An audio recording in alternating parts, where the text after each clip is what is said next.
Hey y'all, today's date is November 2nd, I believe, 2024. My name is Tatiana Tisdale, and I'm a mixed media artist. I'm 19 years old, and I was born and raised in Lancaster, Pennsylvania. I was 4 years old when I first learned of creativity. I would sit with my grandma at our dining room table, which was covered in a sheet of vinyl to preserve the ornate cotton tablecloth that lay just underneath it. The smell of Cafe Bustelo lingered in the air, and the warm summer sun shone through the window. We would paint often, finger paint with brushes, sponges. We'd do mosaics, crafts, you name it, we did it. Although those memories are blurry given that it happened over 15 years ago, I still regard them as my defining moments. My grandma was the first one to see me as who I truly was. She saw who I would become long before I had any inkling myself. In retrospect, she planted the seed of my life's passion. I was born an artist. Creativity has flown through my veins as long as I've been alive. Truly, I believe creativity was all that I was, even before I was conceived. Like I was just floating around in the universe as a ball of potential creativity.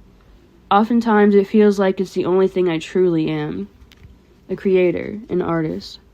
You might wonder, what defines an artist? I don't claim to have definitive answers, but I believe it's an innate thing. When you're a creative, you cannot go without creating. It becomes essential to your well-being, just as much as eating and drinking. It can be all-consuming, it can be devastating. Yet it's just as much you as your hair or eye color. It's not only in your DNA, it becomes your DNA.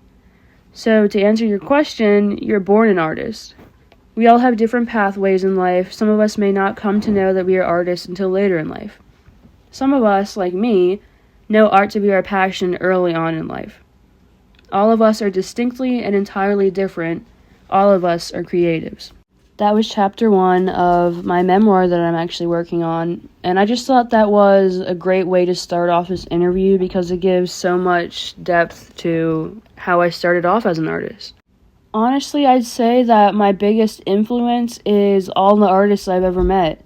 I have not met one artist that has not been an incredibly amazing person, and they're just so vibrant. Every artist I know is so vibrant and just amazing. I'm sure y'all get it if you ever met an artist, or if you're an artist yourself. Like, aren't you amazing?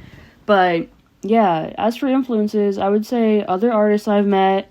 I love Van Gogh's work. I love my own work. I would say I'm an influence for myself.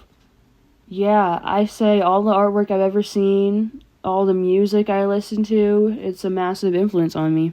I actually just recently signed a lease to be a resident artist at a local gallery, and I absolutely love it. And last night was actually opening night for a new, I guess you'd call it like a new theme. Sorry.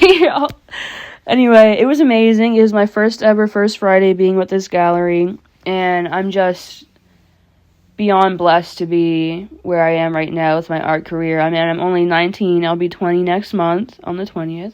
And I'm just walking through the doors that God opens for me, and I'm just so excited to see what He brings into my life next. And yeah, so I'm focusing on being a resident artist, trying to be a good resident. I don't know. Everything's so new to me. Like, everyone at the art vault, they've just been painting, like, all their lives, or this is, like, a full-time thing for them. Or they just graduated art college, and I'm just, like, here, and I'm 19. I've never been to college, and it definitely feels like I'm a little different, but I love that. Like, I feel like that's exactly where I need to be, If I had to critique myself on something, it would definitely be oil paint. I'm not good with oil paint because my style really lends itself to acrylic and mixed media. So I definitely want to challenge myself more using oil. But it's also like, I love acrylic. Like, can I just love acrylic? And can that just be me? Being a young, self-taught artist definitely presents itself with some challenges. When you're so young, you just want to prove yourself, like, you want to get that job, you want to get the A, like, I'm not in school anymore, but, you want to get the A's, you want to graduate, top of your class, and now, as a young adult, you just want to prove yourself. And it's so hard to be an artist these days because it's kind of hard to prove yourself. It's like how do I do that? Do I make 10K, like, selling artwork? If I sell this one big piece, can I really prove myself if I book this show, if I get in this interview? And it's like, nothing is ever going to be enough, Or everything is enough, and you just take everything that comes your way, and you just love it, and you're thankful for everything that comes your way. But it's definitely a huge challenge, feeling like you need to prove yourself. If I had to give my younger self any advice, I would say to put all your pent-up energy and 100%, actually 101%, put that into your artwork. Build your portfolios. Go out there and do promo. Like, don't be scared to go out there and promote yourself. Print out little business cards, do flyers, walk to galleries, meet artists. Just do a lot of, footwork. Like, get out there and do what you need to do, because the younger you start things like this, the better, I think it was back in middle school, my art teacher had us doing batiking, which is where you use wax and dye to create your picture, which is super fun, but it's so much work. And yeah, I think that would be the most unconventional thing I've done medium-wise. I've done like collages and, decorated my room as a kid, but I think batiking was something so different from what you see in normal day-to-day life. I absolutely love blasting music while I paint, which I know is very opposite from a lot of artists. They want it quiet. I love blasting music. I love anything from 50s jazz, so like Chet Baker, Julie London, stuff like that, Dean Martin, and I'll do 60s psychedelic rock, so like Velvet Underground, Janis Joplin, even Led Zeppelin, Pink Floyd, stuff like that. I also love 70s disco or like funk, so James Brown, stuff like Funkadelic, anything like that. I absolutely love it. 80s music, I love 90s thrash, I love 90s Seattle grunge. So my music taste is very eclectic. That's what people would call it. So if you name it, I'd probably listen to it. I love metal. These days I listen to like heavy metal. I listen to some country like Chris Stapleton and Tyler Childers.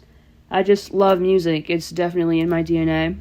I would say the best reaction to my artwork would have to be this one total stranger from Springfield, Missouri actually commissioned me for a piece for his private cigar lounge, and that was my first ever commission from a total stranger, so it was so fun to do.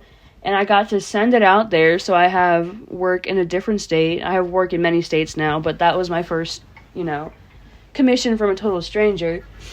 And I did a Van Halen piece for him, and he absolutely loved it, and I just remember being like, this is it. Like, this is exactly where I belong. Like, I loved doing that, and I love doing commission work. I love it. I know a lot of artists get, like, scared and they feel under pressure, which so do I, but I feel like when you do commission work, the payoff is so much better, because you really get to connect with that person and find them the exact right piece, and it's just amazing. Wrapping this up, I hope my artwork sparks joy in people. A few months ago, I was tasked with finding out what I want my artwork to mean to people, and that is what I came to the conclusion of. I want people to see my work, and I want it to put a smile on their face. I want it to brighten their day. I want it to make them think, I want it to be their moment of reprieve where they look at that and they just breathe, My artwork is not something, or not always something that you look at and you're like, wow, like, what could that possibly mean? Sometimes it's just something beautiful for you to look at, And that's what really truly brings me joy as an artist. So that's my goal. I just want to bring joy. I want to spread joy. I think that's my life's purpose, period. Like, aside from artistry, my joy is bringing other people joy. And I just absolutely love it. Thank you guys so much for listening to my story. It means the absolute world. You did not have to listen to me talk, but here you are. And I am so humbled that you took the time out of your day to listen to me. If you want to get in contact with me about my artwork, or if you want to see more of my content or more of my personality, I post on Instagram quite often. And my handle for that would be Tatiana Tisdale Art. And my website is tatianatisdale.art. So, thank y'all for listening. Bye.